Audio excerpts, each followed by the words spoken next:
wasallam yang merupakan uswatun hasanah bagi kita dan syafaat beliaulah nantinya yang kita harapkan di yaumil akhir kelak dengan lafaz Allahumma sholli ala sayyidina Muhammad wa ala ali sayyidina Muhammad.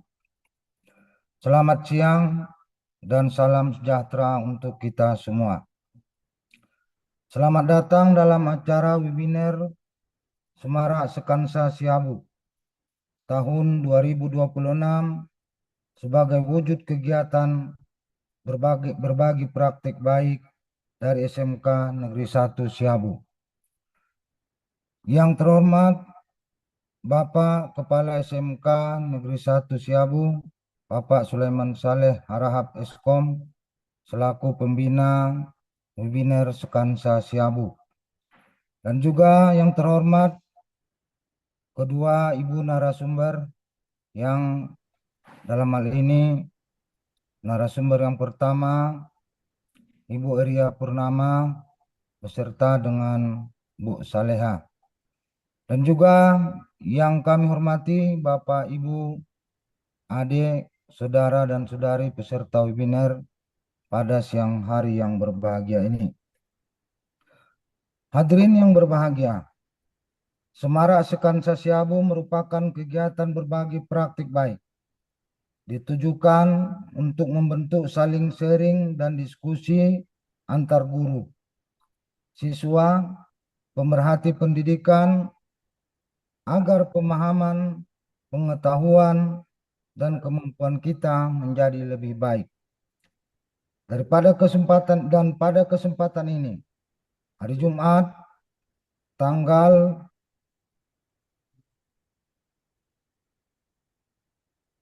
29 Mei 2026,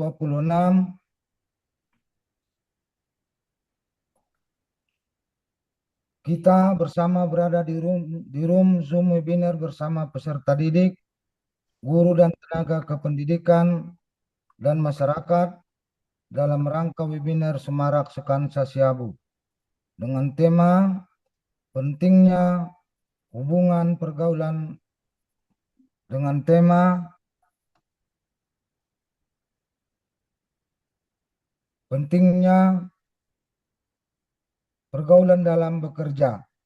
Pada hadirin yang berbahagia, untuk menggunakan waktu sebaik mungkin, maka marilah kita membuka acara ini dengan mengucapkan basmalah, Bismillahirrahmanirrahim, agar kegiatan dapat berlangsung dengan lancar dan memberikan manfaat bagi kita semua, serta mendapat ridho dari Tuhan Yang Maha Esa. Marilah kita bersama-sama membaca doa sesuai dengan agama dan kepercayaan kita masing-masing. Doa dimulai.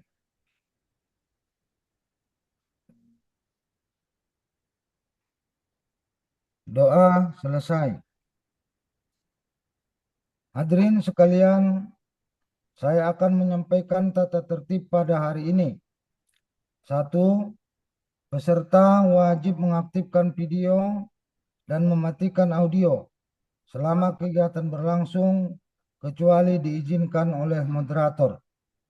2. Saat lagu Indonesia Raya dikumandangkan, peserta cukup duduk bersiap, mendengarkan dan menyanyikan dalam hati. 3. Pertanyaan seputar materi narasumber melalui fitur chat pada saat sesi tanya jawab. Jika waktu mencukupi, bisa secara langsung yang akan diatur oleh moderator dengan raise hand terlebih dahulu. 4. Peserta wajib menjaga ketertiban dan khidmat selama kegiatan berlangsung. Dilarang menghidupkan sendiri audio, berteriak, menyahut, dan bertanya. 5. Menghadiri kegiatan webinar secara utuh dan diharapkan tidak meninggalkan tempat lebih dari 10 menit. Sebagai bentuk rasa cinta tanah air dan nasionalisme kita, mari kita bersama menyanyikan lagu Indonesia Raya.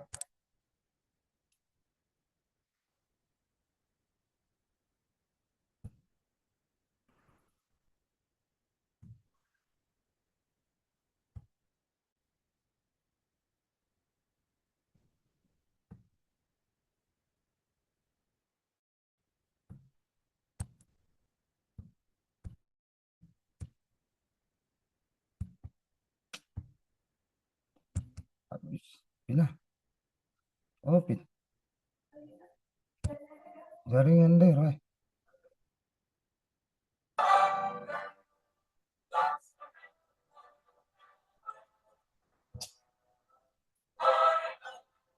Eksekusi. Senjata mundur. Hmm?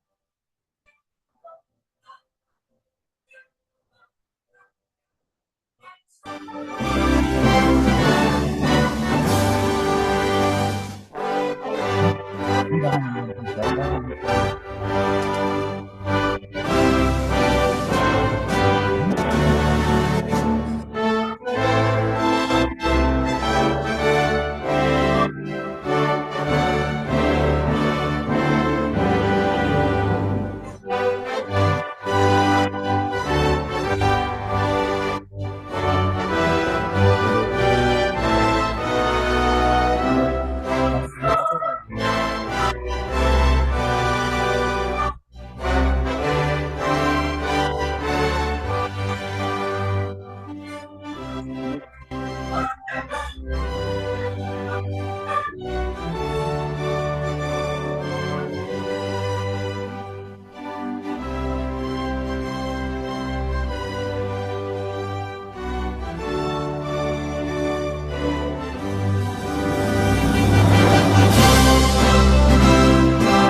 Sebelum kita lanjut, terlebih dahulu saya menyapa para narasumber hebat kita.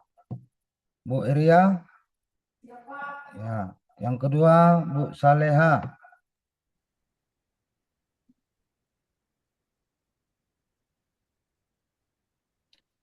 Narasumber pertama dengan Ibu Ria Purnama. Kak. Nah, tulis materinya aja.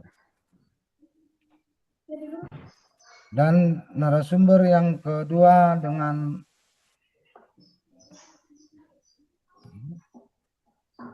mana terbuka bisa ya. Mana bisa lupa dan sih. Alah.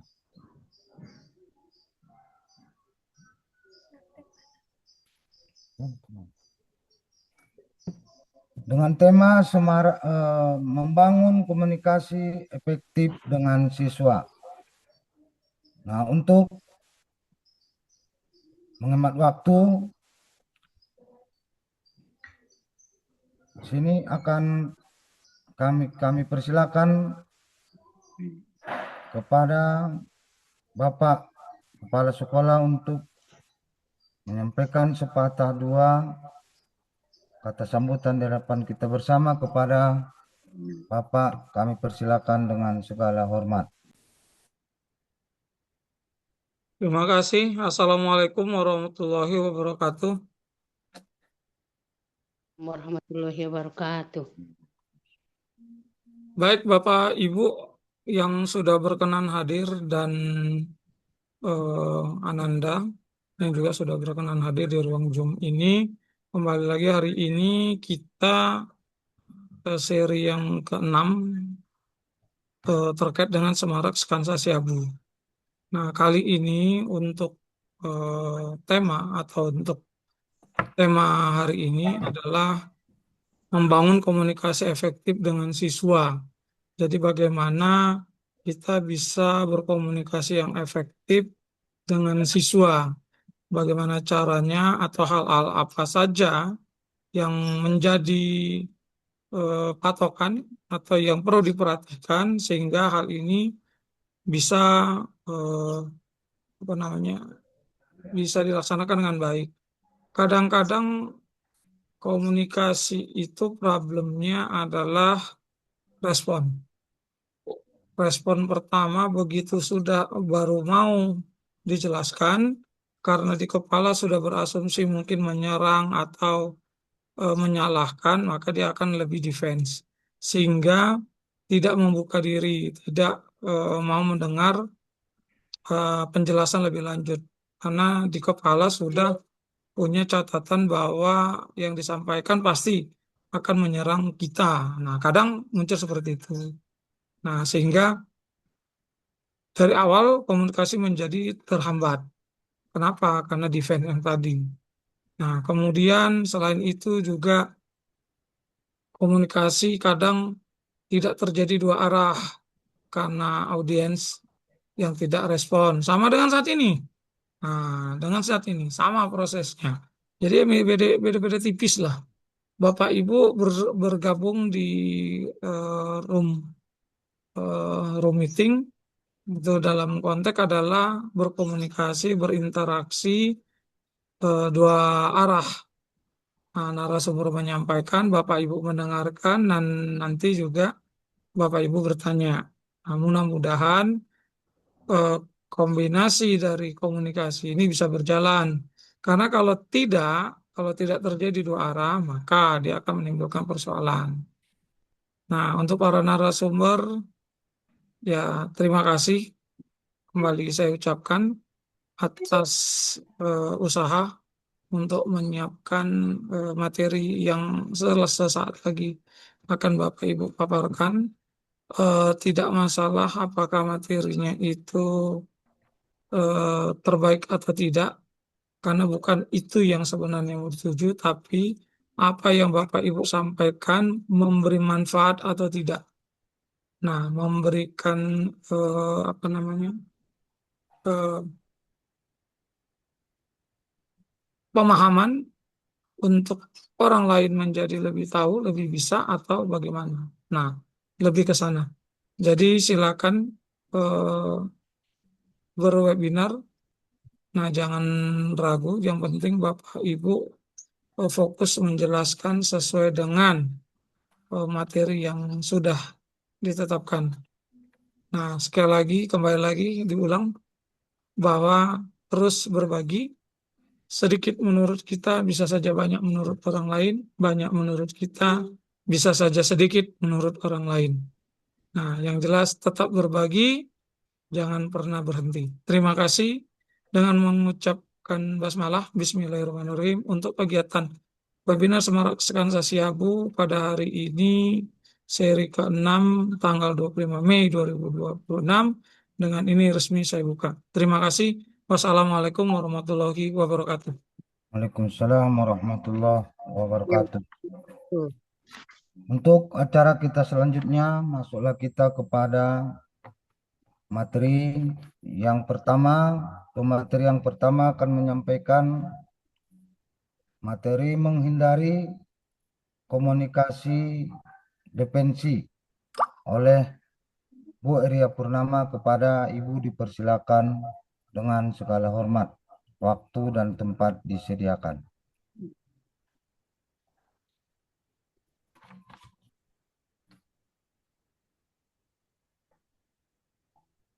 Baik, terima kasih kepada Bapak Moderator yang telah memberikan saya kesempatan untuk menyampaikan materi. Assalamualaikum warahmatullahi wabarakatuh. Yang saya hormati Bapak Kepala SMK Negeri 1 Siabu, Bapak Sulaiman Saleh Harahap Eskom. Yang saya hormati narasumber kedua Ibu Saleha Eskom. Dan yang saya hormati Bapak Moderator Pak Rahmat Marsuki SPDI. Dan yang saya hormati juga Bapak-Bapak Ibu-Ibu yang hadir pada hari ini dalam webinar kita yang bertema menghindari komunikasi defensif dengan siswa. Baiklah Bapak Ibu, judul kita adalah menghindari komunikasi defensif dengan siswa. Kita tahu Bapak Ibu, kalau kita bicara tentang proses belajar, sebenarnya bukan cuma materi penting. Cara kita berbicara kepada siswa juga mempunyai pengaruh besar. Kadang ada siswa yang sebenarnya pintar, tapi malas bicara karena takut disalahkan. Ada juga siswa yang akhirnya membantah atau diam karena merasa tidak dipahami. Nah, Bapak Ibu, hari ini kita akan belajar bagaimana cara berkomunikasi yang lebih nyaman dengan siswa dan lebih membuat siswa merasa aman dan merasa percaya diri.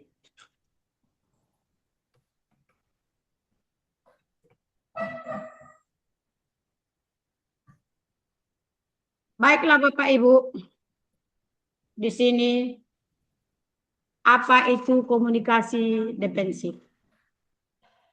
Komunikasi defensif adalah cara kita berbicara yang membuat lawan bicara merasa disalahkan, dihakimi, atau tidak dihargai. Akibatnya Bapak Ibu, siswa bisa menjadi diam, takut bertanya, membantah, atau kehilangan percaya diri. Seharusnya Bapak Ibu, di dalam mengajar, cara guru berbicara bisa mempengaruhi semangat belajar siswa, rasa percaya diri siswa, kedisiplinan, bahkan kenyamanan mereka di kelas. Saya tahu Bapak Ibu, kita sebagai guru, kadang dari rumah kita mungkin mempunyai masalah dengan suami atau masalah dengan anak kita. Tapi kalau bisa Bapak Ibu, emosi kita yang ada di rumah, kita kontrol agar tidak terbawa ke sekolah. Akibatnya Bapak Ibu, kalau terbawa ke sekolah, otomatis di sekolah melihat anak murid saja bawaannya marah kali ya kan. Kadang Bapak Ibu terucap kata-kata yang kasar. Memang tidak sengaja kita ucapkan, tapi terucap karena melihat kenakalan anak kita di sekolah. Tapi mudah-mudahan Bapak Ibu, dengan berkomunikasi secara efektif dengan siswa, tanpa mereka disalahkan, dihakimi, atau tidak dihargai, mereka akan lebih percaya diri dan semangat dalam belajar.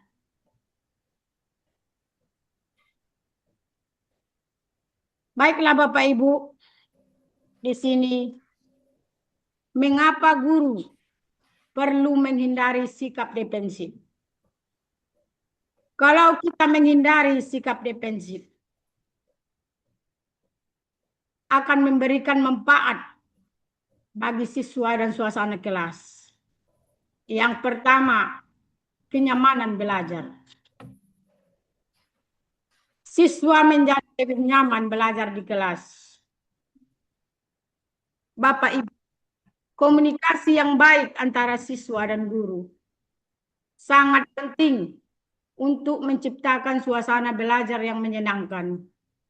Sikap saling menghargai, mendengarkan, dan berbicara dengan sopan dapat memberikan banyak manfaat bagi siswa maupun di kelas. Contohnya Bapak Ibu, kita sebagai guru berbicaralah dengan ramah. Jangan suka membentak siswa. Siswa kita beri kesempatan untuk bertanya. Dengan begitu Bapak Ibu, siswa akan lebih fokus belajar. Suasana kelas menjadi tenang. Siswa tidak takut menyampaikan pendapat. Kalau misalnya siswa memberikan pertanyaan kepada kita, sebelum dia memberikan pertanyaan kepada kita, dia akan melihat raut wajah kita. Apakah orangnya sangar? Apakah tukang marah? Otomatis melihat kita, sebelum dia bertanya, dia akan mundur. Hatinya akan ciut, mau bertanya apa tidak. Makanya Bapak Ibu, kenyamanan dalam belajar itu perlu.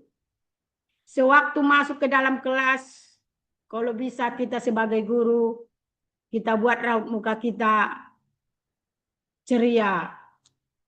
Sampaikan salam dengan wajah yang ceria. Otomatis siswa akan semangat dalam belajar. Yang kedua, percaya diri. Meningkatkan percaya diri. Ketika guru menghargai usaha dan pendapat siswa, siswa akan merasa lebih percaya diri. Contohnya Bapak Ibu, guru memberikan pujian yang membangun. Guru mendukung siswa untuk mencoba. Guru selalu menghargai setiap jawaban siswa. Kalau misalnya dia bertanya dan jawabannya salah, jangan langsung disalahkan Bapak Ibu. Kita koreksi bersama-sama. Jangan patahkan semangat anak kita dalam belajar, dalam bertanya. Sehingga Bapak Ibu, siswa lebih berani berbicara. Siswa tidak takut salah.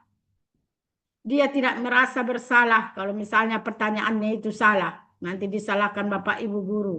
Bukan begitu perasaan anak kita. Dia tidak akan takut walaupun salah apa yang dia sampaikan.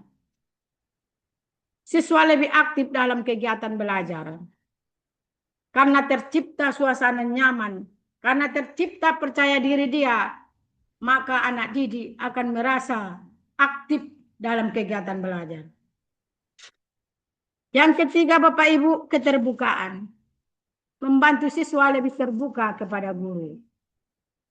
Bapak Ibu, komunikasi yang baik membuat siswa merasa nyaman untuk jujur dan terbuka kepada guru. Guru yang dapat menyimpan rahasia siswa yang dididiknya, anak murid tersebut akan merasa percaya kepada kita sebagai guru, tempat curhat dia. Karena banyak siswa, banyak anak murid kita yang banyak masalahnya di rumah. Ada yang mengenai orang tuanya bercerai. Ada anaknya tiap pagi harus membantu orang tua dulu, baru pergi ke sekolah. Ada yang pulang dari sekolah, bekerja lagi ke ladang, membantu orang tua. Hingga malamnya, dia tidak sempat belajar. Dia tidak sempat kepada orang tuanya, mungkin karena malu. Jadi besoknya di sekolah, kalau anak kita tidak tidur karena capek, malas belajar. Jadi Bapak Ibu, keterbukaan antara siswa dengan guru itu perlu. Tanyakan sama siswa, kenapa terlambat nak? Jangan dibilang sama anaknya, kau terlambat saja kerjanya. Apa rupanya kerjamu malam-malam? Jam berapa kau bangun? Itu membuat dia merasa disalahkan. Jadi Bapak Ibu, marilah kita terbuka antara siswa dengan guru. Contohnya Bapak Ibu, guru mau mendengarkan penjelasan siswa. Kita tidak langsung menyalahkannya. Guru menghargai perasaan siswa. Jadi dengan seperti itu Bapak Ibu, siswa akan lebih mudah menyampaikan masalah. Mengurangi kesalahpahaman antara kita dengan siswa. Jadi hubungan guru dan siswa menjadi lebih baik. Sehingga keterbukaan membantu menciptakan komunikasi yang sehat dan saling percaya antara guru dengan siswa. Yang keempat, Bapak Ibu, kurangi konflik. Mengurangi konflik di kelas. Berbicara Bapak Ibu dengan sopan dan saling menghargai dapat mengurangi pertengkaran atau kesalahpahaman di kelas. Contohnya Bapak Ibu, menyelesaikan masalah dengan diskusi, mengontrol emosi saat berbicara, tidak menggunakan kata-kata kasar.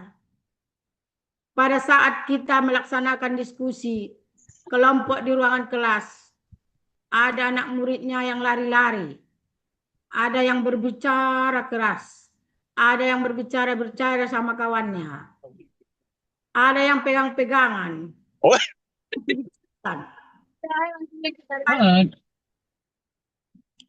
Jadi Bapak Ibu, terutama kita kontrollah emosi kita saat berbicara sama anak. Jangan kita ungkapkan kata-kata kasar. Jika kata-kata kasar kita sampaikan kepada anak murid, otomatis anak muridnya benci sama kita. Karena Bapak Ibu, kita di sekolah ini banyak nama-nama guru dibuat anak murid. Ada guru cantik, ada guru kasar, ada guru bek-bek, bermacam-macam Bapak Ibu. Karena kata mereka, pernah saya tanya Bapak Ibu, kenapalah kalian buat nama ibu ini? Karena ibu, kalau datang ibu itu ke kelas, dibilang ibu itu ajalah, babi, katanya. Maaf ya Bapak Ibu, tapi memang begitulah kenyataannya. Kata-kata kasar itu melekat di hati anak murid. Sampai dibilangnya nama kita, entahlah Bapak Ibu ya. Entah apalah nama cap kita dibuat orang itu di sekolah.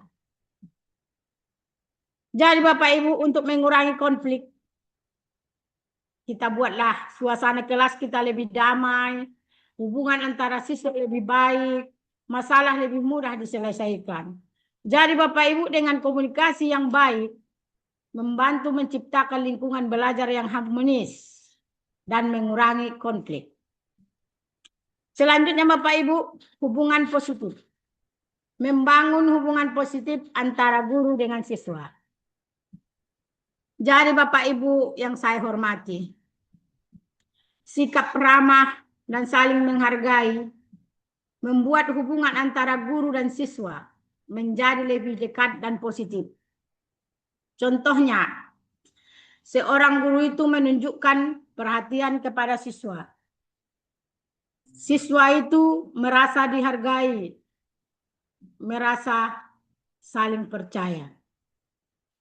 Setelah membangun hubungan positif dengan siswa, otomatis siswa akan lebih nyaman belajar. Kerjasama di kelas menjadi lebih baik, tidak saling menyalahkan. Tercipta suasana yang menyenangkan Bapak Ibu. Ini kita lihat setelah pulang sekolah, anak murid adalah itu yang bilang, kau itu piket. Kau yang piket, enggak aku yang piket. Aku ajalah. Itu namanya tidak tercipta hubungan yang positif. Selalu menyalahkan. Ya kan Bapak Ibu? Mudah-mudahan kita bisa jadi guru yang disenangi anak murid kita dan yang disayangi anak murid kita. Baiklah Bapak Ibu, ciri-ciri komunikasi defensif. Di sini ada Ibu, yang pertama menyalahkan siswa. Kita tahu Bapak Ibu, komunikasi defensif itu cara berkomunikasi yang membuat orang lain merasa diserang atau tidak nyaman. Oleh karena itu Bapak Ibu, kita perlu belajar berkomunikasi dengan tenang, sopan, saling menghargai agar hubungan dengan siswa kita menjadi lebih baik. Bentuk-bentuk atau ciri-ciri komunikasi defensif. Yang pertama itu menyalahkan siswa. Menyalahkan siswa adalah sikap yang langsung menganggap siswa sebagai penyebab masalah tanpa mendengarkan penjelasannya terlebih dahulu. Sering ini Bapak Ibu kita lakukan di lingkungan sekolah. Contohnya, kamu memang selalu bikin masalah. Tiap hari terlambat. Kamu yang salah. Jadi Bapak Ibu, kata-kata yang seperti itu, anak murid kita mau menyampaikan kenapa dia terlambat. Jadi malas dia Bapak Ibu. Merasa sedih dia dan tidak dihargai. Takut dia berbicara jujur. Kenapa terlambat? Kadang memang bannya kempis di jalan. Gara-gara kita marahi, kita hakimi, jadi nggak mau dia terbuka sama kita. Kehilangan rasa percaya diri Bapak Ibu. Merasa guru tidak adil. Si A tidak ditanya. Si B ditanya. Si C dihukum. Si D tidak dihukum. Jadi perasaan itu Bapak Ibu ada di dalam hati anak murid kita. Merasa guru tidak adil. Sikap yang lebih baik Bapak Ibu, harusnya guru sebaiknya mencari tahu, salah terlebih dahulu. Baiklah Bapak Ibu, yang kedua menghakimi siswa. Menghakimi siswa berarti Bapak Ibu memberi label buruk atau menilai kepribadian siswa secara negatif. Contohnya Bapak Ibu, kamu malas. Kamu anak nakal. Kamu memang tidak bisa diatur. Selalu ribut. Tak pernah bisa diam. Kesana kemari. Itu Bapak Ibu. Dampaknya Bapak Ibu bagi siswa. Siswa merasa rendah diri. Merasa tidak dipercaya. Menjadi malas belajar. Hubungan dengan guru menjadi kurang baik. Karena kalau kita lewat di depan anak murid yang kita marahi, Ibu bek-bek katanya. Ya kan Bapak Ibu? Ibu itu tukang marah. Marah-marah aja kerjanya. Sikit-sikit marah. Jadi Bapak Ibu, janganlah kita menghakimi siswa. Seharusnya fokus pada perilaku yang salah, bukan menyerang pribadi siswa. Contohnya Bapak Ibu, tugasmu belum selesai nak, ayo kita perbaiki bersama-sama. Perilakumu itu kurang baik, lain kali jangan diulang ya nak. Begitu kira-kira Bapak Ibu. Yang ketiga, membandingkan siswa. Membandingkan siswa adalah membandingkan kemampuan atau perilaku siswa dengan teman atau saudaranya. Contohnya Bapak Ibu, kakakmu itu baik, sopan, tidak bandel, tidak pernah terlambat. Sedangkan kau terlambat saja kerjanya. Tiap hari permisi aja. Bandel, tidak sopan santun, dan lain-lain Bapak Ibu. Jadi Bapak Ibu, karena kita membandingkan siswa, membandingkan dengan kakaknya, membandingkan dengan kawannya, dampaknya bagi siswa itu dia merasa minder Bapak Ibu. Dia iri kepada temannya, kehilangan motivasi, dan merasa tidak dihargai. Jadi seharusnya Bapak Ibu, kita tahu setiap siswa itu memiliki kemampuan yang berbeda. Guru perlu menghargai proses belajar masing-masing siswa. Ada yang pintar dalam akademik, ada siswanya yang pintar dalam kegiatan olahraga dan kegiatan lainnya. Jadi kita ambil sisi positifnya Bapak Ibu. Jangan selalu menyalahkan siswa. Nanti karena dia nggak pintar di akademik, kita selalu menyalahkan dia ya kan. Padahal bidangnya nggak di akademik, dia bidangnya di olahraga. Jadi mulailah sekarang Bapak Ibu, jangan kita membandingkan siswa antara siswa si A dengan siswa si B. Sekarang Bapak Ibu, ciri yang keempat itu membentak. Membentak siswa. Itu seringkali kita lakukan Bapak Ibu. Apabila kita sedang kesal, marah, kita bentaklah siswa itu. Padahal dia juga anak didik kita. Yang perlu kita bina, yang perlu kita didik. Membentak adalah berbicara dengan suara keras dan marah kepada siswa. Contohnya Bapak Ibu, berteriak di depan kelas, memarahi siswa dengan emosi. Kita berteriak di depan kelas. Hei si Anu, maju ke depan. Sebelum maju dia Bapak Ibu, dia sudah takut. Takut dia Bapak Ibu. Karena kata-kata kita di waktu menyuruh dia ke depan kelas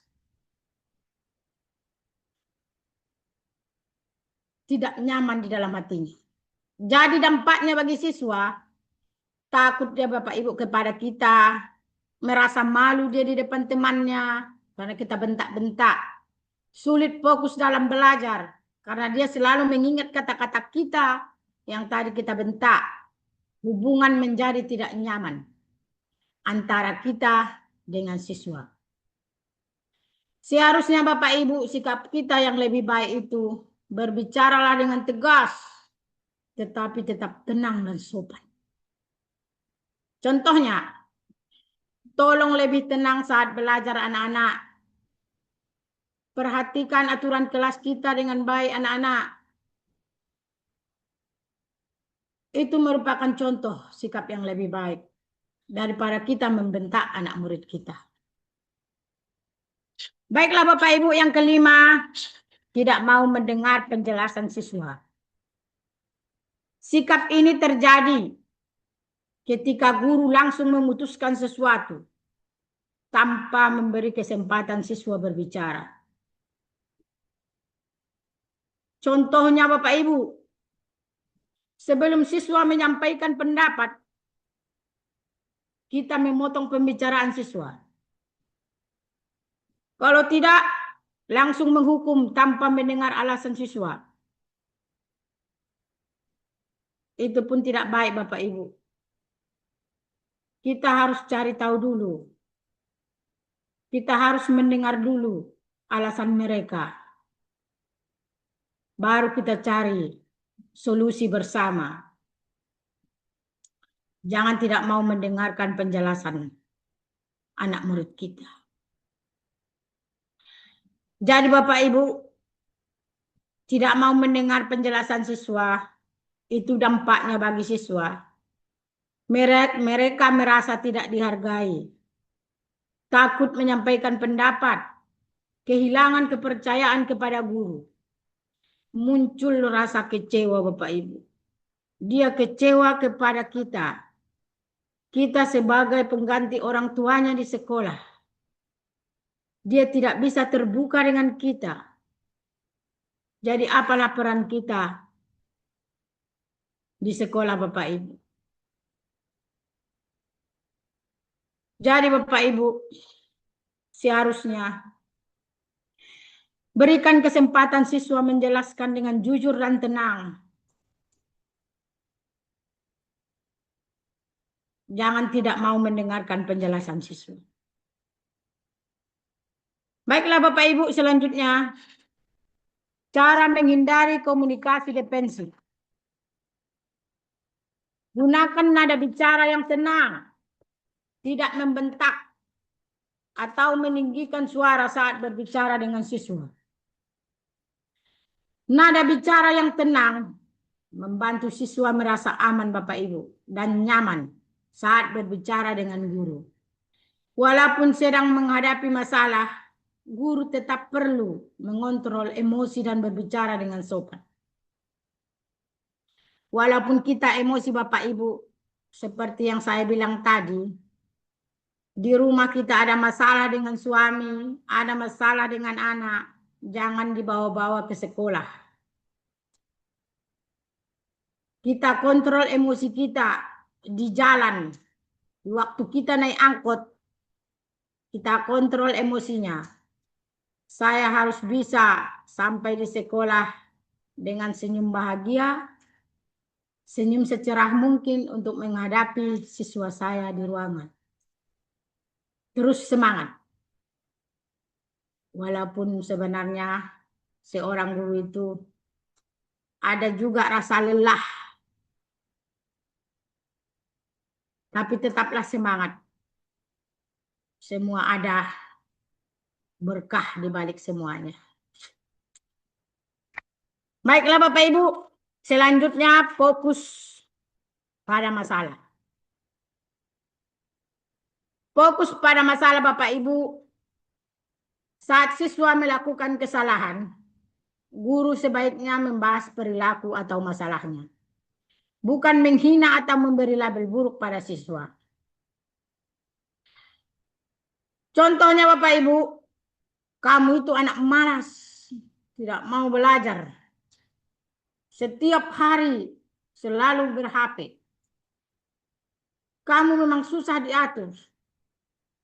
Jadi Bapak Ibu, kata-kata seperti itu juga harus dihindari. Karena kalimat tersebut dapat membuat siswa sakit hati dan kehilangan percaya diri. Seharusnya Bapak Ibu, kalau anak siswa kita disuruh mengerjakan tugasmu nak belum selesai, ayo segera kita kerjakan. Lain kali datang nak tepat waktu, jangan terlambat saja tiap hari. Begitu Bapak Ibu. Jadi manfaatnya bagi siswa kita, siswa akan lebih mudah menerima nasihat daripada kita yang marah-marah. Kalau kita marah-marah Bapak Ibu, kadang nasihat kita itu masuk telinga kanan, keluar telinga kiri.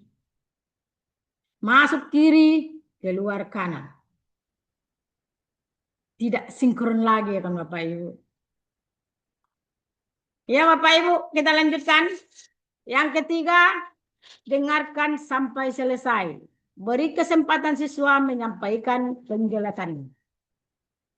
Jadi Bapak Ibu, mendengarkan siswa sampai selesai dalam berbicara menunjukkan sikap menghargai dan peduli terhadap perasaan mereka. Guru tidak boleh langsung memotong pembicaraan atau menyimpulkan masalah sebelum mendengar penjelasan siswa. Jadi Bapak Ibu, kesempatan mereka berbicara, memperhatikan saat siswa menjelaskan, tidak memotong pembicaraan mereka. Dampaknya sama mereka Bapak Ibu, siswa merasa didengarkan Bapak. Mengurangi kesalahpahaman antara kita dengan siswa.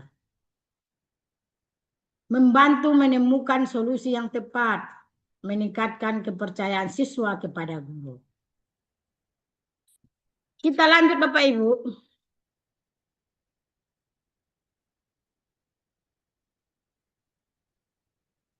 Cara menghindari komunikasi defensif.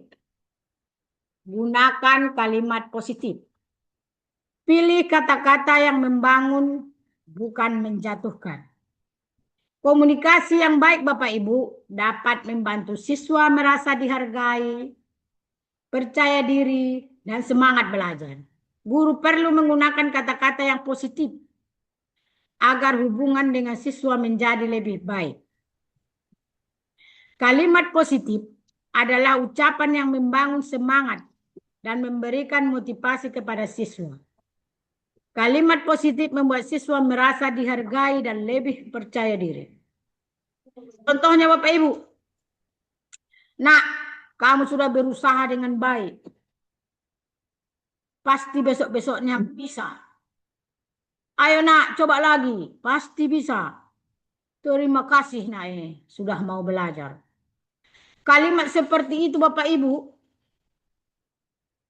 akan meningkatkan semangat belajar siswa daripada kita menjatuhkan dia.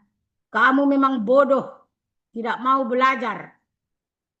Jadi Bapak Ibu, gunakanlah kalimat yang positif yang dapat memotivasi peserta didik kita. Yang kedua, hindari membandingkan siswa. Setiap siswa memiliki kemampuan Bapak Ibu, bakat, dan kecepatan belajar yang berbeda. Membandingkan siswa dengan teman atau saudaranya dapat membuat siswa merasa minder dan tidak dihargai. Yang ketiga, berikan kritik dengan sopan. Kritik diperlukan agar siswa dapat memperbaiki kesalahan Bapak Ibu.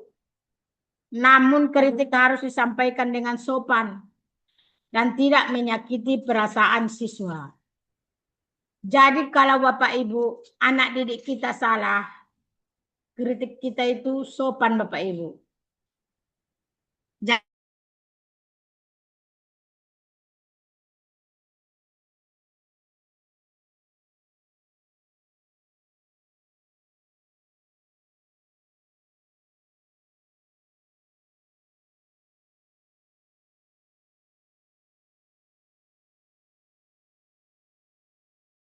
Guru mengkritik guru, padahal dia pun salah juga.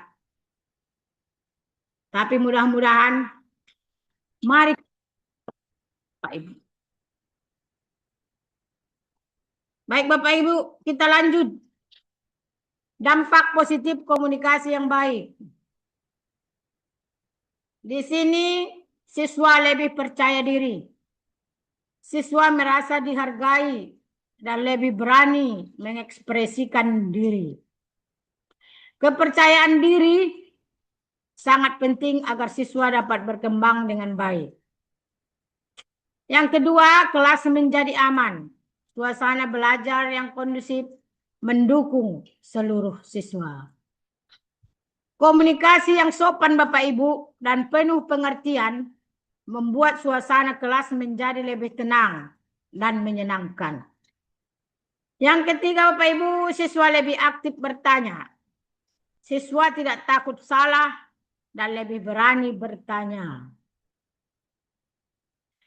Siswa akan lebih berani bertanya jika guru Bapak Ibu bersikap ramah dan tidak mudah marah.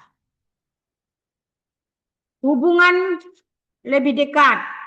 Hubungan guru dan siswa menjadi lebih dekat.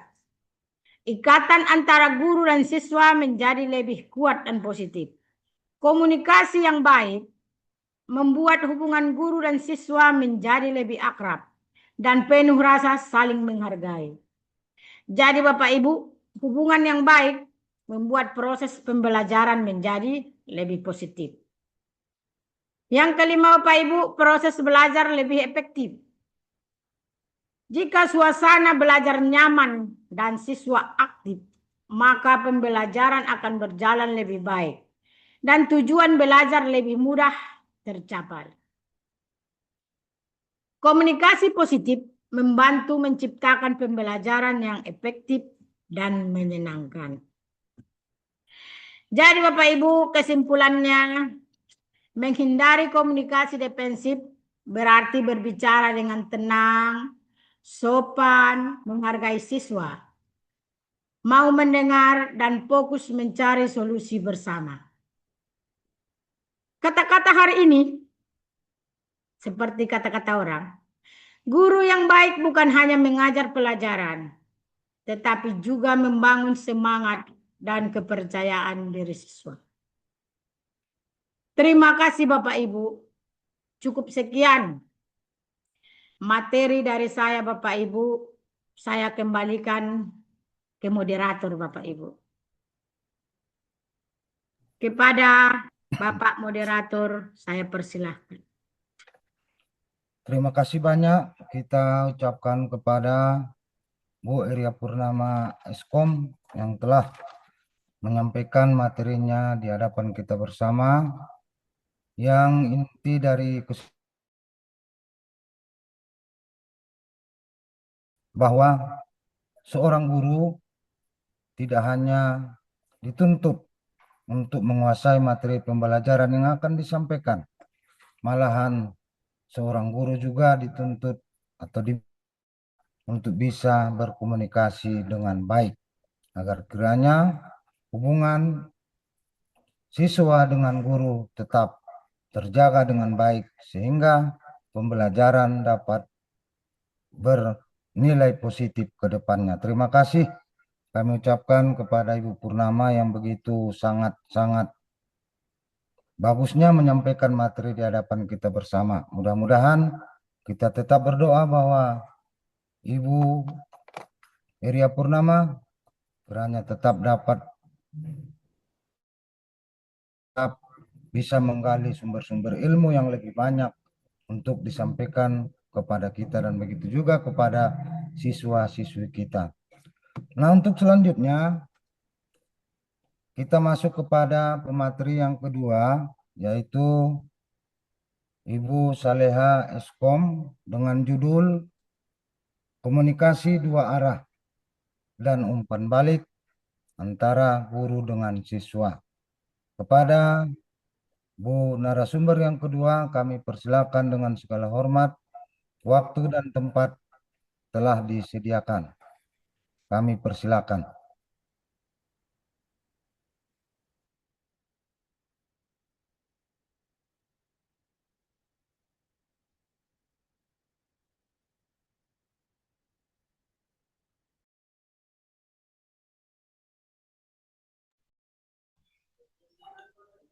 Assalamualaikum warahmatullahi wabarakatuh.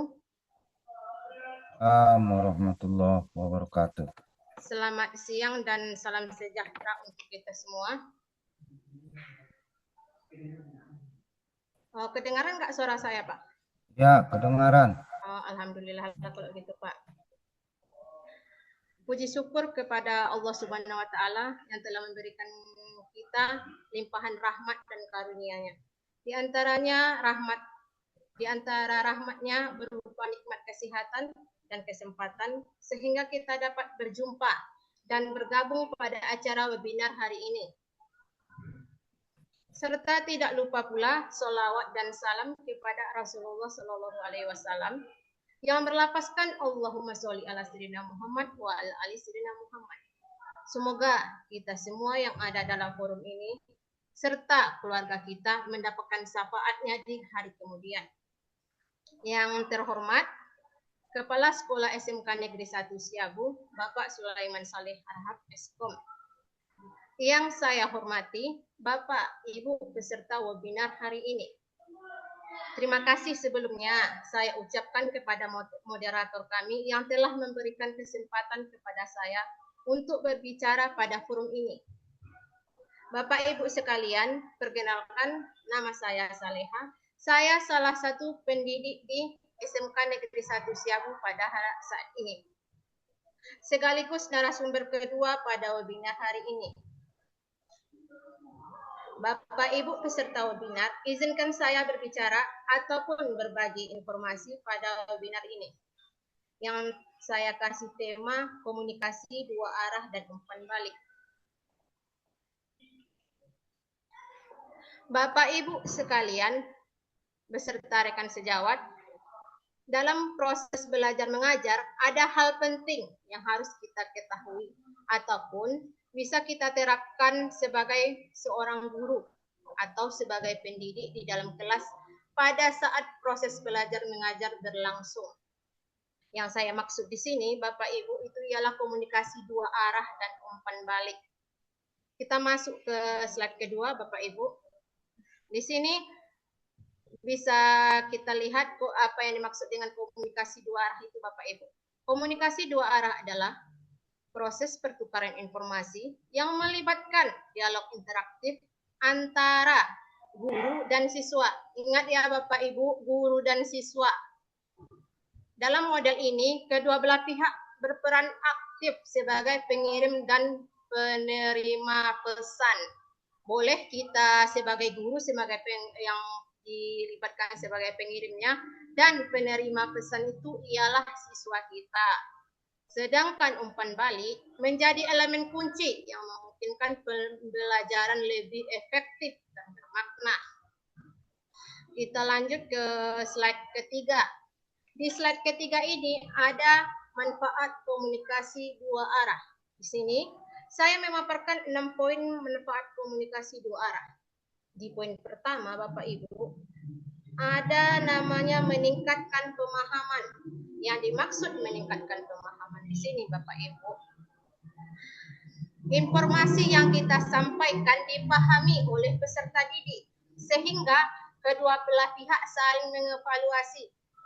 Percuma dong Bapak Ibu kalau seumpamanya ibu menyampaikan informasinya sementara siswanya cuma diam menatap ibu, pas saat ibu bertanya siswanya juga diam tanpa merespon. Itu namanya kegagalan dalam komunikasi. Sedangkan di poin kedua saya membangun kepercayaan.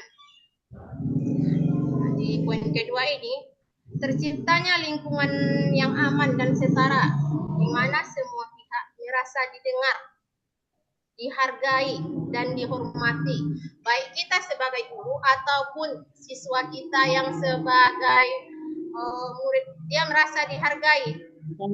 Contoh, saat kita memberikan pertanyaan kepada siswa kita, meskipun siswa kita memberikan jawaban yang salah, nggak apa-apa Bapak Ibu, biarkan aja, kita menghormati. Setidaknya dia menjawab, memberikan jawaban meskipun salah, daripada orang ada KTP dan foto.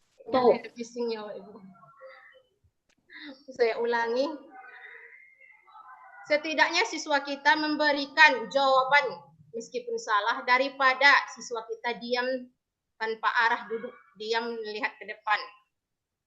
Di poin ketiga ada yang namanya partisipasi aktif.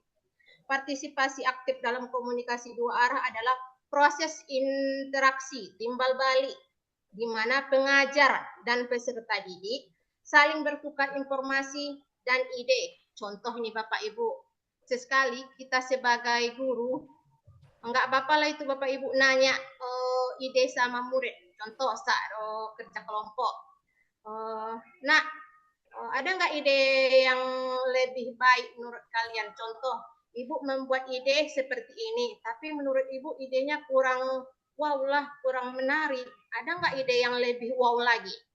Libatkan siswanya. Jangan egois cuma kita sendiri, mentang-mentang kita guru. Semua yang kita sampaikan itu wajib benar, padahal tidak. Ada saatnya kita juga salah Bapak Ibu, dan kita juga butuh tukar pikiran dengan siswa tersebut. Di poin keempat saya memaparkan mengidentifikasi kesulitan. Dari mengidentifikasi kesulitan ini kita bisa mengenali proses menganalisanya dan memahami berbagai hambatan yang menghalangi terjadinya pertukaran informasi antara pendidik dan peserta didik. Kita jadi tahu kenapa ya informasi yang saya sampaikan atau pelajaran yang saya sampaikan kepada siswa ini nggak nyampai atau nggak sampai atau miskomunikasi. Saya mengarahkan seperti ini atau menyuruh mengerjakan tugas seperti ini, sementara murid mengerjakan tugas yang B. Nah, itu apa penyebabnya? Nanti di sini ada itu kita identifikasi kesulitannya. Masuk ke poin kelima, motivasi belajar meningkat. Di poin ini, manfaat komunikasi dua arah ini lebih terarah dan lebih sukses. Kenapa? Kalau komunikasi dengan siswa itu berjalan dengan lancar, maka ruangan kelas itu menjadi lebih sportif. Tidak ada lagi namanya siswa mengeluh, ya Allah, besok masuk Bapak ini, masuk pula Ibu ini, libur lah, wah, malas aku. Nggak enak pelajaran Ibu itu. Nggak enak pelajaran Bapak itu. Mencatat aja kerjanya habis 5 lembar buatnya. Itu nggak boleh Bapak Ibu. Nah, di sini kita memotivasinya. Gimana caranya biar lebih rajin belajar, biar suasana kelasnya menjadi sportif, siswanya pun nggak kepanasan duduk di kelas di kursinya. Sebentar-sebentar pengen aja keluar-keluar. Nah, ini tugas kita ini Bapak Ibu. Di poin terakhir ada yang namanya hubungan guru siswa erat. Jika komunikasi kita berjalan dengan lancar dan terarah, maka hubungan guru dan siswa itu lebih erat, saling menghargai. Gak ada lagi yang namanya dibuat ibu bebek, ibu cerewet, bapak suka keluar, atau bapak yang cerewet, bapak yang judes, nggak ada lagi. Kalau udah tercipta hubungan guru siswa yang erat, nggak ada lagi yang namanya embel-embel belakang guru itu. Bapak Ibu, kita masuk ke slide keempat. Di slide ini kita bisa lihat Bapak Ibu, teknik komunikasi 2 arah. Nah, di sini dipaparkan 3 teknik. Yang pertama, diskusi kelompok. Yang kedua, tanya jawab interaktif. Yang ketiga, curah pendapat bersama, diskusi kelompok. Ingat Bapak Ibu ya, diskusi kelompok ini sangat penting dalam proses belajar mengajar atau yang saat memberikan tugas kepada siswa kita. Usahakan, ini saran saya nih Bapak Ibu, usahakan jangan membuat kelompok itu aja orangnya, atau istilahnya tanda kutip yang satu geng. Ya, biasa ini murid ini kalau tanya gurunya, ibu, aku nggak mau satu kelompok sama dia, ibu, aku nggak mau satu kelompok sama dia, ibu, nggak berkawan kami, ibu. Itu jangan Bapak Ibu. Namanya diskusi kelompok. Kalau kita buat orangnya itu aja, itu nggak bakalan berkembang, diskusi mereka. Makanya kita buatlah contoh.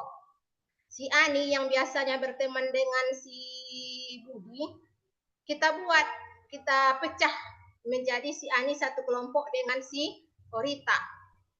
Nah, gitu, seperti itu. Jadi kita tahu Bapak Ibu, mana murid kita yang benar-benar tulus atau benar-benar rajin lah mengerjakan tugasnya, atau kita juga bisa melihat mana siswa kita yang cuma nebeng nama doang di kelompoknya. Biasa ini Bapak Ibu, dia nggak ikut mengerjakan, cuma nebeng nama aja. Dia cuma duduk, diam, udah siap nanti tulis namaku ya. Itu biasa itu kalau dalam satu geng orang itu. Makanya kita harus pisah biar kita tahu gimana sifat dari murid kita masing-masing. Di poin teknik komunikasi kedua ini ada yang namanya tanya jawab interaktif.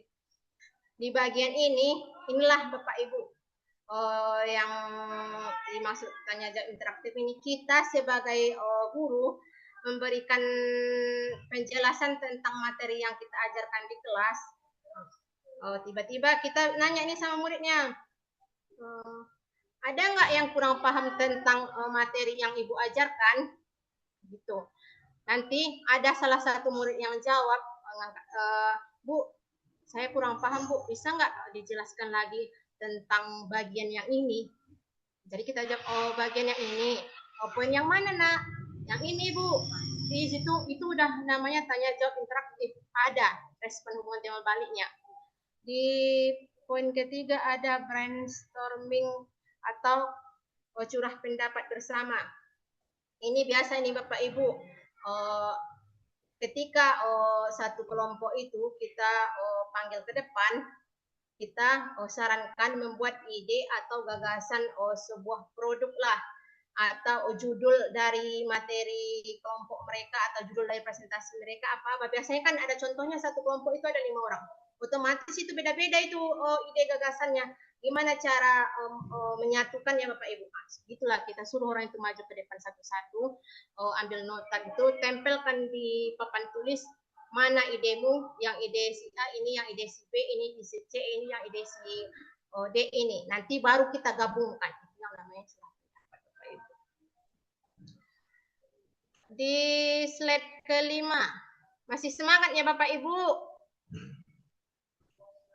Kita masuk ini slide kelima. Masih Bu Leha. Masih Bu Leha. Alhamdulillah ya Allah. Kirain tadi Bu saya aja yang ngomong dari ujung ke pangkal, yang lain cuma diam, mematikan kameranya lah, segala macam. Enggak Bu Leha, ini lagi konsentrasi dengar Bu Leha sambil mencatat. Makasih Lanjut, Bang. Bu. Lanjut Bu Lagi Leha. konsep ini Bu. Makasih Bang.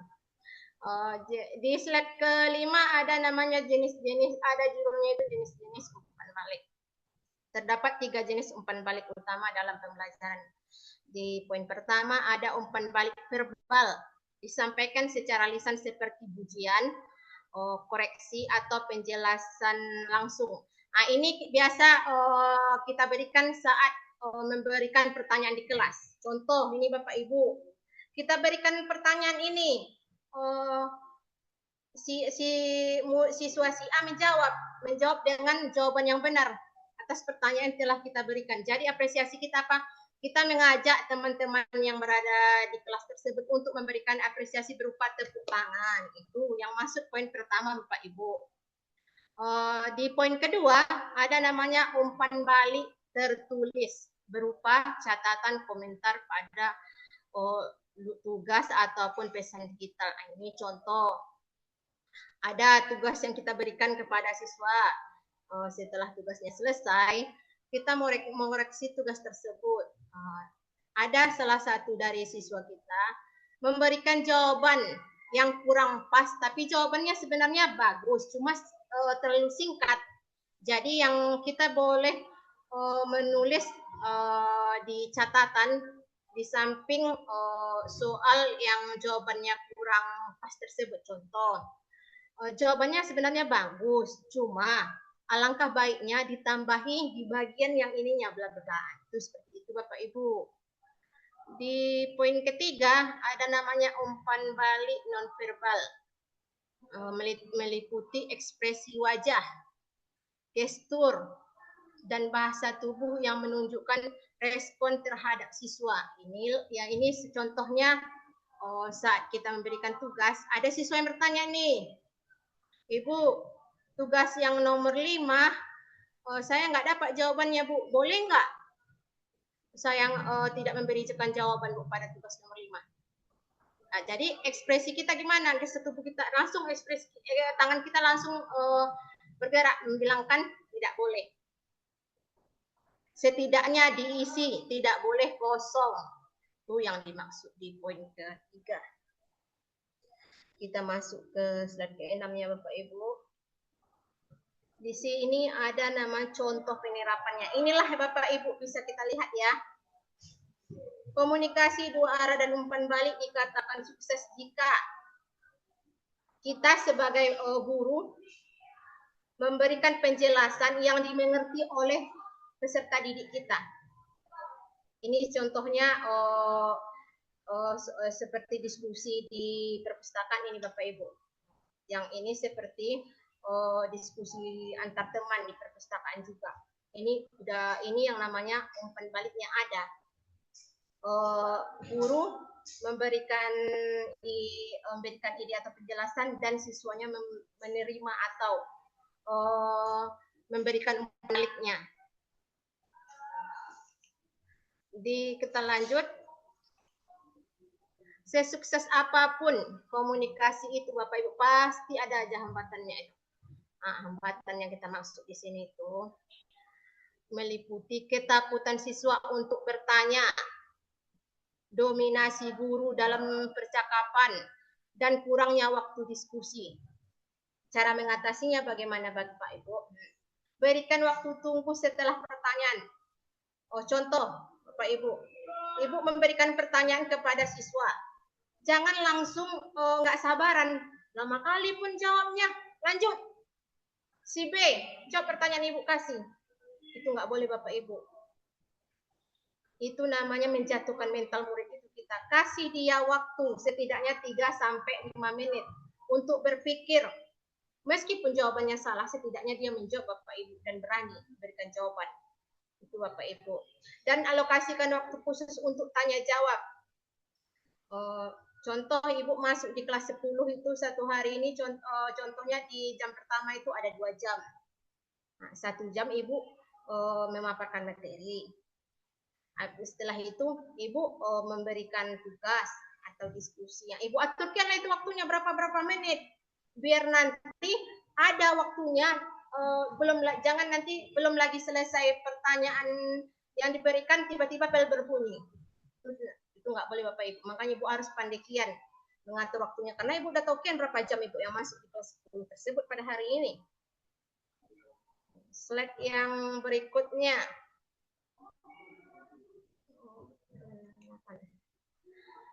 Strategi efektif.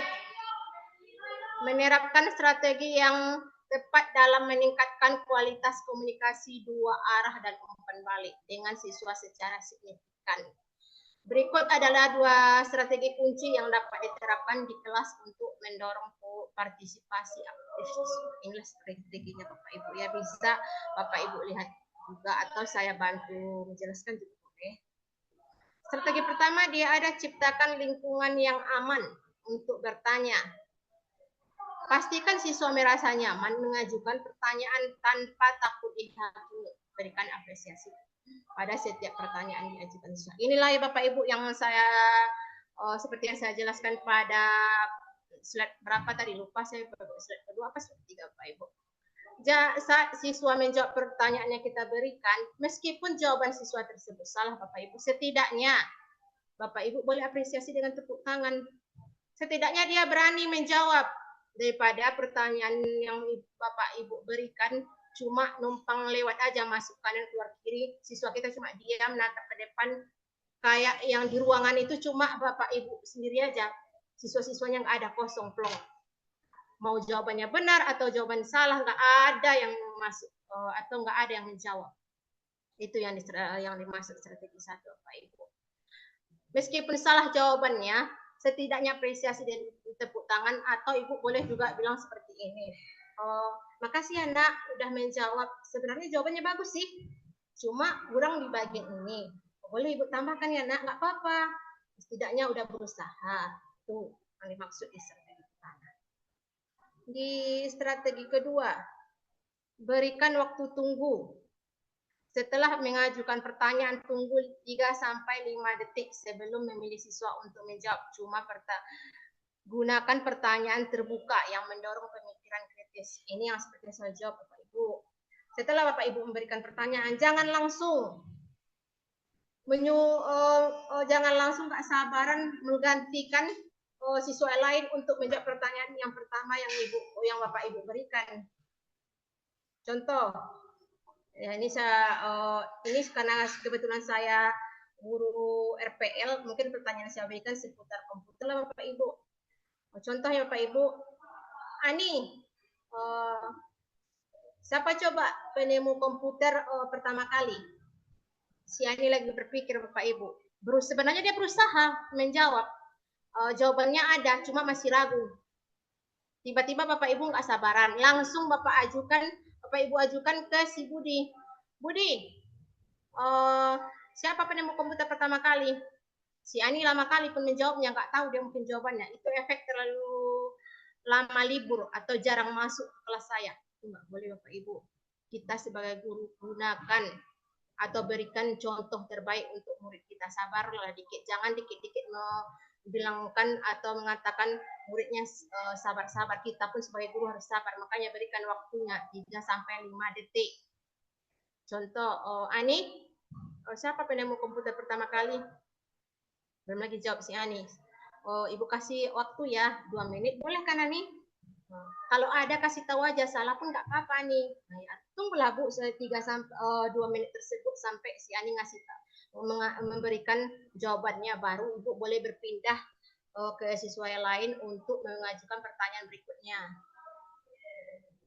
Kita masuk ke slide berikutnya. Bagaimana Anda akan menerapkan komunikasi dua arah di kelas? Nah, ini tergantung Bapak Ibu. Ini Bapak dan Ibu peserta webinar nanti yang menjawabnya bagaimana. Tergantung Bapak Ibu apakah dengan cara diskusi atau memberikan pertanyaan ataupun debat. Ini Bapak Ibu lah yang menjawab ya.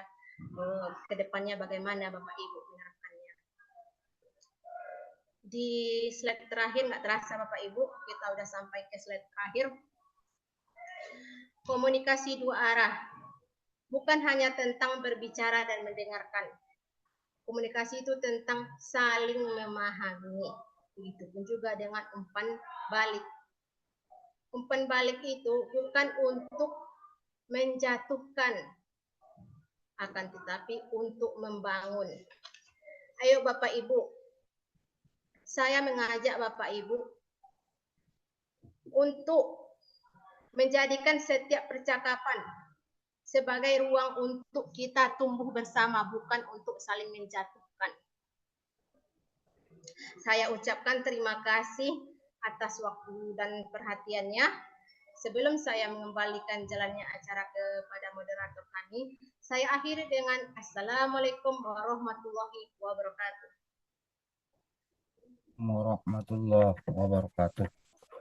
Terima kasih kita sampaikan kepada narasumber kedua, yaitu Bu Saleha Eskom, yang telah menyampaikan pemaparan materi di hadapan kita bersama. Ya, mudah-mudahan apa yang disampaikan oleh Bu Saleha dapat bermanfaat bagi kita. Dan untuk kedua pemateri yang hebat, kita berikan aplaus atau tepuk tangan. Selanjutnya, masuk kita kepada sesi kedua. Di sini alhamdulillah sudah masuk 2 pertanyaan untuk kedua pemateri. Ya. Pertanyaan yang pertama ini untuk narasumber kedua ya. Narasumber kedua dari Ibu Elida Hepni Lubis dari SMK Negeri 1 Siabu. Pertanyaan, bagaimana cara memberikan umpan balik yang baik? Bagaimana cara memberikan umpan balik yang baik kepada siswa? Kepada Ibu pemateri ini yang kedua, kami persilakan. Baik, terima kasih atas pertanyaan diberikan oleh Ibu Elida ya. Iya. Terima kasih Bu atas pertanyaannya, izinkan saya untuk menjawabnya. Bagaimana cara memberikan umpan balik yang baik kepada siswa? Pertama, kita boleh dengan menggunakan bahasa yang sopan Bapak Ibu. Contoh yang seperti yang saya sampaikan pertama tadi Bapak Ibu, jika ada jawaban atas pertanyaan kita berikan kepada siswa tersebut yang salah, kita boleh memberikan jawabannya yang sopan dengan nah, sebenarnya jawabannya bagus, alangkah baiknya ditambahi seperti ini. Gitu. Yang kedua,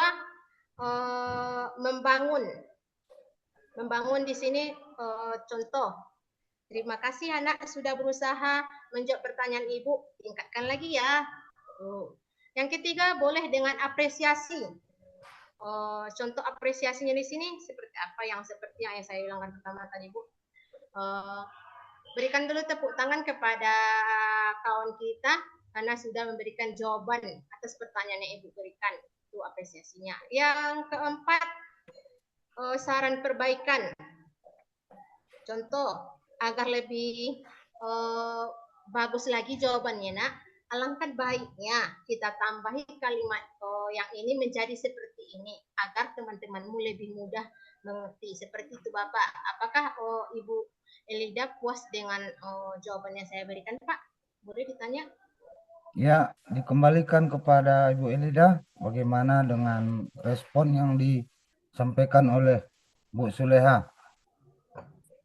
Bisa kira-kira, alhamdulillah, mudah-mudahan apa yang disampaikan oleh Bu Saleha dapat diterima oleh penanya. Yang selanjutnya, masuk kita kepada penanya kedua yang datang dari Bu Emma Arifah, asal sekolah SMK Negeri 1 Siabu. Juga ditujukan kepada narasumber kedua. Pertanyaan, apa upaya yang kita lakukan agar selama proses belajar mengajar menjadi asik dan menyenangkan di era digital. Ya.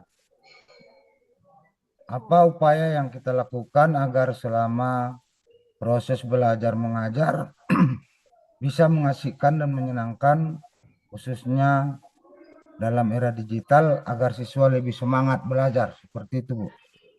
Ini Dipersilakan. diajukan untuk saya juga ya, Pak? Ya, narasumber kedua. Terima kasih sebelumnya saya ucapkan kepada Ibu Emma atas pertanyaannya. Apa upaya yang kita lakukan agar selama proses belajar mengajar menjadi asyik dan menyenangkan di era zaman digital supaya para siswa lebih bersemangat belajar? Pertama, kita boleh Bapak Ibu memanfaatkan teknologi sebagai media pembelajaran seperti presentasi kreatif, kuis online, game edukasi. Ada loh Bapak Ibu salah satu website, ini saya rekomendasikan kepada Bapak Ibu, nama websitenya itu Worthwhile. Di sana itu ada banyak pembelajaran baik tingkat SD, SMP ataupun SMA. Di sana itu ada beberapa kuis atau game yang sangat asik untuk kita terapkan di kelas agar siswa-siswi kita tidak bosan saat proses belajar mengajar berlangsung. Ini saya sangat rekomendasikan kepada Bapak dan Ibu guru yang hadir pada webinar hari ini karena saya sudah menerapkannya di pelajaran saya. Yang kedua, menciptakan pembelajaran interaktif, libatkan siswa dalam proses belajar mengajar seperti tanya jawab, diskusi, dan lain-lain. Yang ketiga, mengaitkan materi dengan kehidupan sehari-hari agar lebih mudah dipahami. Kaitkan materi yang Ibu bahas dengan kehidupan sehari-hari murid kita atau dengan bahasa yang mudah dipahami oleh murid kita. Maklumlah Ibu, sekarang zamannya Gen Z.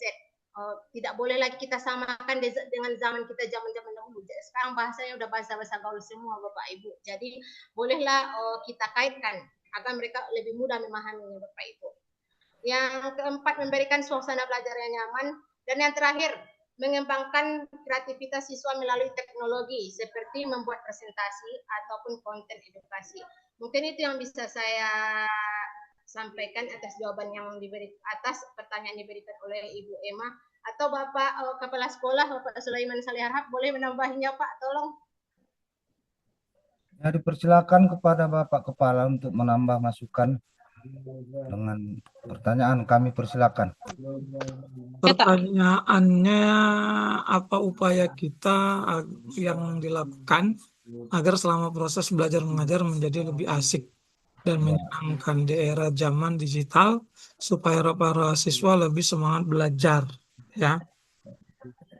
Kalau saya jawabannya simpel aja, ikutin aja kondisi masanya, zamannya.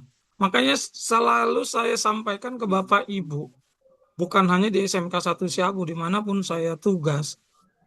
Kurikulum itu pedoman, sepakat, saya setuju, gitu. Tapi pada saat mengimplementasikannya, Bapak Ibu harus bisa menyesuaikan dengan kondisi di lapangan, dengan kondisi anak-anak. Nah, contoh, kalau saya dulu ngambil contoh waktu saya bawakan KKPI. Di materi KKPI itu ada namanya command prompt. Command prompt itu adalah perintah yang dilakukan melalui DOS. Contoh copy. Nah, copy C.2 to D.2 backslash. Itulah dulu kan. Nah, pertanyaannya, kalau itu untuk jurusan komputer, bermanfaat nggak? Bermanfaat.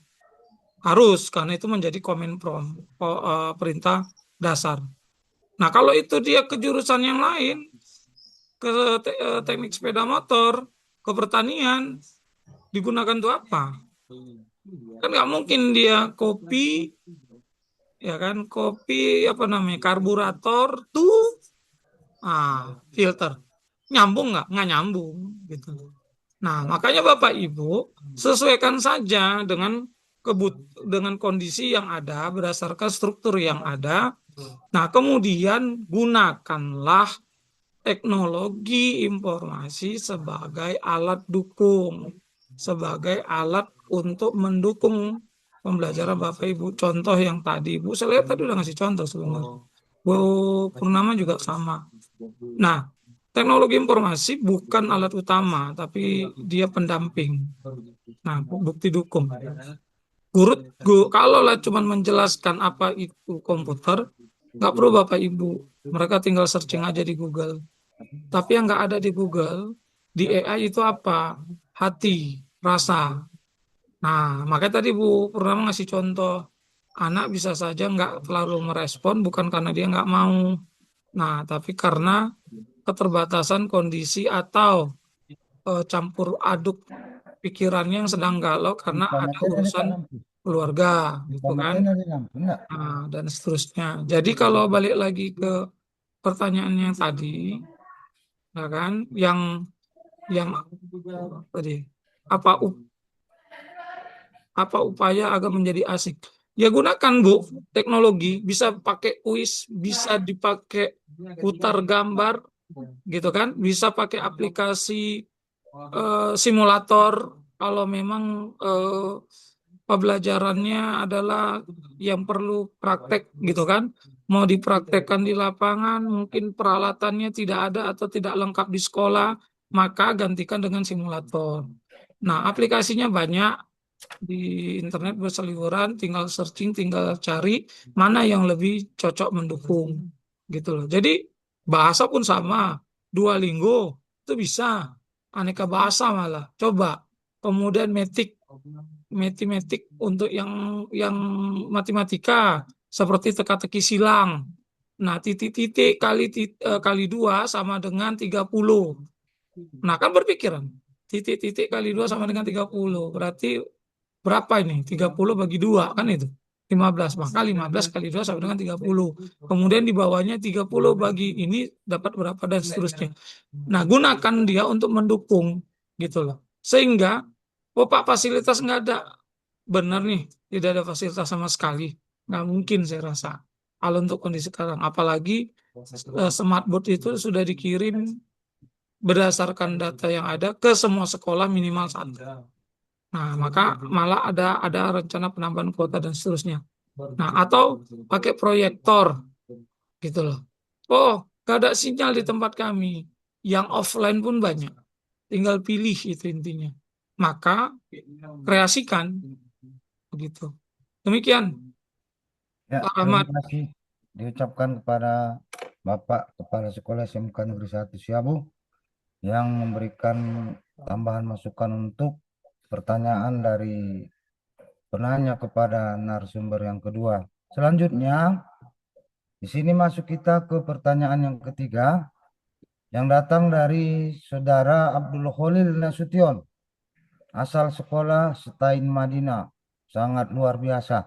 Terima kasih kepada adinda kami atas kunjungannya. Pertanyaannya kepada pemateri yang pertama, bagaimana solusi atau strategi jika ada siswa yang lebih aktif komunikasinya di media digital daripada di kelas atau tatap muka? Kepada Ibu pemateri yang pertama dipersilakan dengan segala hormat. Terima kasih kepada Bapak Moderator. Di sini ada pertanyaan dari nama Abdul Khalil Nasution. Pas dengan nama orang tua saya. Jadi sedikit saya teringat sama orang tua ya kan Pak.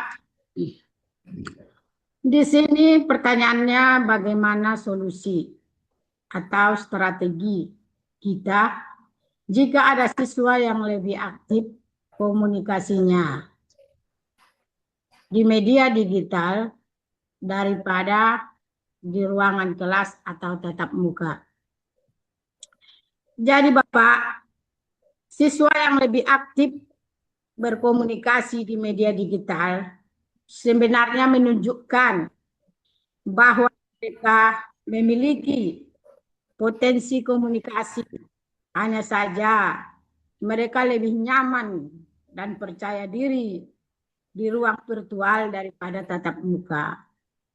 Itu karena Bapak, mereka tidak diberikan perhatian di waktu kita mengajar tatap muka. Mereka hanya disepelekan. Mereka hanya dihakimi. Jadi mereka takut sama gurunya dibandingkan dengan online. Jadi Bapak, strategi yang bisa kita lakukan menggunakan pendekatan bertahap. Maksudnya mulailah dari hal kecil. Misalnya meminta siswa menjawab pertanyaan sederhana, berdiskusi bersama, berdiskusi dengan kelompok-kelompoknya, lalu bertahan tampil di depan kelas. Jadi secara langsung, lama-kelamaan yang dianya lebih aktif komunikasinya di media digital, maka dia akan aktif di kelas tatap muka. Jadi Bapak di sini perlu juga jangan ada pilih kasih di antara anak-anak didik kita. Karena kadang ada siswa yang kita tidak perhatikan. Tidak pernah kita suruh ke depan menjawab soal. Tidak pernah kita suruh ke depan berdiskusi. Dia selalu berada di belakang duduk sana. Jadi akhirnya dia lebih aktif komunikasinya di media digital. Dia di situ main game atau main apa pokoknya dia tidak diaktifkan dalam ruangan belajar. Jadi strateginya dilakukan secara bertahap, Pak. Diaktifkan anak didik kita biar dia tidak lebih aktif komunikasinya di media digital daripada tatap muka. Cukup sekian Bapak Moderator. Apakah Bapak Abdul Holil Nasution bisa menerima pendapat saya atau bisa dipahami Bapak? Ya, mungkin ya, makasih Bu. Kata beliau, mudah-mudahan apa yang telah disampaikan kepada Adinda Holil Nasution dapat kiranya dipahami dan bermanfaat ke depannya.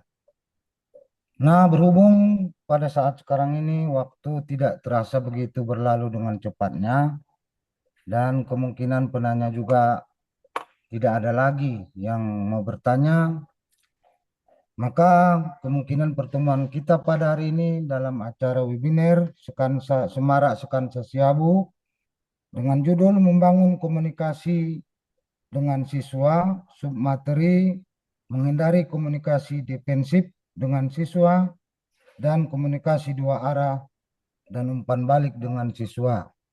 Dapat kita simpulkan bahwa dari kedua pemateri kita yang telah menyampaikan materi di depan kita bersama, bahwa kita seorang guru atau pendidik tidak hanya dituntut untuk menyampaikan materi dan menguasai materi pembelajaran sesuai dengan jurusan kita masing-masing, tapi ada kala yang lebih pentingnya bagi kita seorang pendidik, yaitu bagaimana cara kita membangun komunikasi yang baik dengan peserta didik, sehingga proses belajar mengajar yang kita laksanakan di kelas ataupun di ruangan pembelajaran dapat artinya bersifat positif, memberikan nilai-nilai yang baik bagi kita dan bagi peserta didik kita. Dan mungkin untuk selanjutnya sebagai closing atau penutup pada acara kita pada sore hari ini, kami mohon sangat kepada Bapak Pembina Semarak Sekansa Siabu untuk memberikan semacam arahan ataupun masukan kepada kita dalam acara webinar kita, dan mungkin pada hari ini dan mungkin untuk yang kedepannya, termasuk dengan materi-materi yang disampaikan oleh pemateri pada hari ini. Kepada Bapak kami persilakan dengan segala hormat. Baik, terima kasih Pak Rahmat. Kembali lagi saya sampaikan untuk bagaimana membuat kelas itu menyenangkan, caranya bervariasi. Banyak cara bisa dilakukan. Tergantung ke Bapak Ibu guru masing-masing, mana yang dirasa yang lebih sesuai dengan Bapak Ibu sekalian. Tadi kan eh, Bu Purnama kalau mengutipnya kan dari kata-kata yang disampaikan, gitu kan. Termasuk Bu Soleha juga bahwa kita harus lebih mengedepankan kalimat-kalimat yang mendorong, mendukung. Nah, sehingga pada akhirnya kekurangan-kekurangan anak kita bisa ditutupi atau ketidakpercayaan mereka di awal itu justru bisa dihilangkan. Nah, sehingga pada akhirnya respon-respon positif yang kita harapkan di kelas itu bisa muncul. Jadi Bapak Ibu, sekali lagi, nah hal ini tidak akan serta-merta bisa berubah kalau kita tidak mau mencoba, mencoba untuk berubah. Kalau Bapak Ibu melakukan sampai dengan hari ini sesuatu, maaf, melakukan sesuatu sampai hari ini, hasilnya sudah terlihat.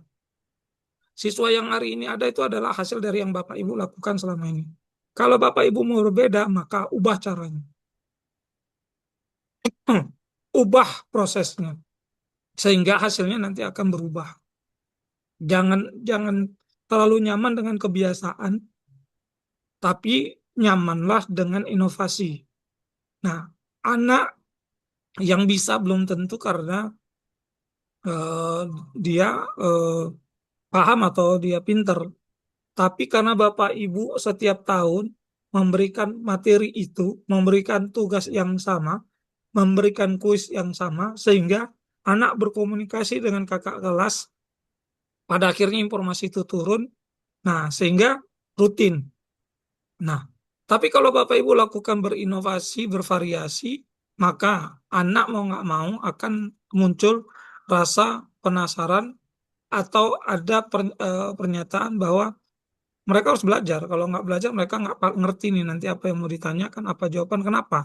Karena setiap semester, setiap tahun Bapak Ibu melakukan dengan pola yang belum tentu sama, gitu loh.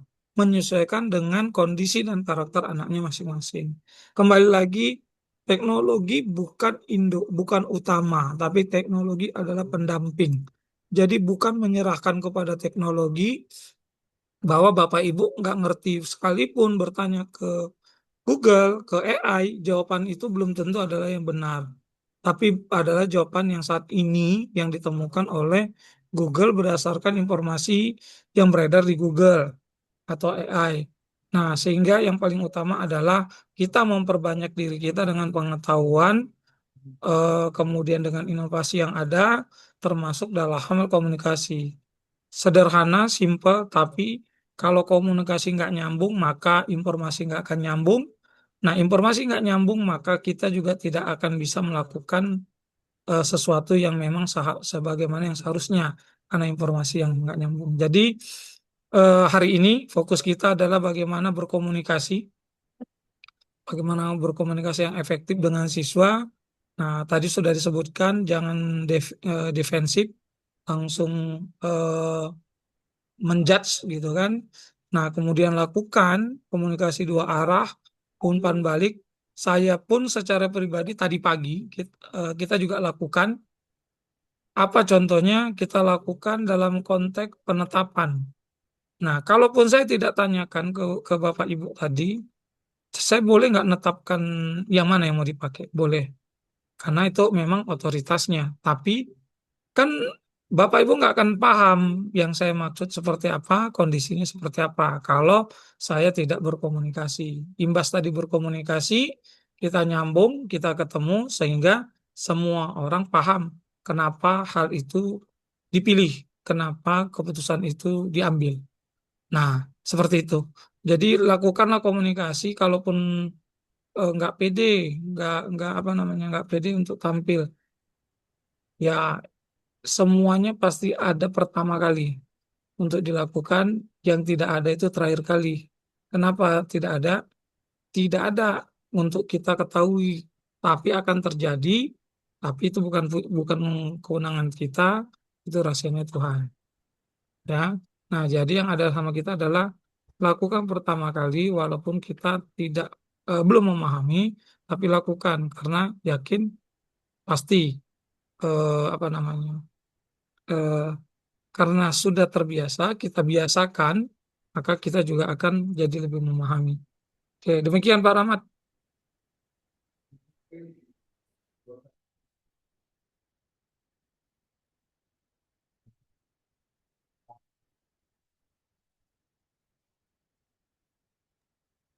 Dibuka dulu Pak suaranya, masih kekunci.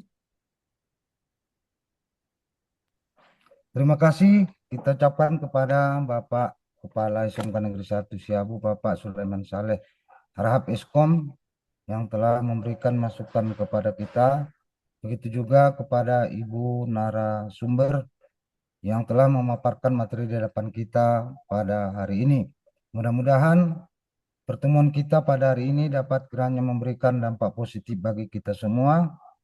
Dan selanjutnya kami mengucapkan ribuan terima kasih kepada peserta webinar Bapak, Ibu, Bapak Adinda yang mungkin dari perguruan tinggi, mahasiswa dan siswa umumnya yang kita dapat berpartisipasi pada hari ini. Mudah-mudahan acara webinar kita ini dapat berlanjut sampai ke depannya. Segala kesalahan dan kehilapan itu datangnya dari kami pribadi. Kami memohon maaf kepada Bapak Ibu peserta webinar dan kepada Allah Subhanahu wa taala kami mohon ampun.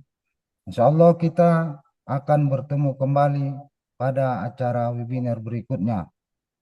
Assalamualaikum warahmatullahi wabarakatuh. Waalaikumsalam warahmatullahi. Pak Rahmat izin sebelum ditutup Ya, Pak. foto bersama dulu. Bapak Ibu bisa buka kamera di layar saya ini ada 2 slide. Ya, Pak. Silakan buka kamera sebelum kita dokumentasi. Ada lagi?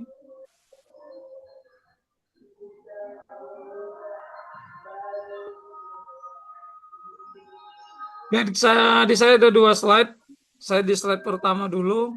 Saya nggak tahu Bapak Ibu ada di slide yang mana. Tatap kameranya, pasang senyum termanisnya. 1, 2, 3. Sebentar.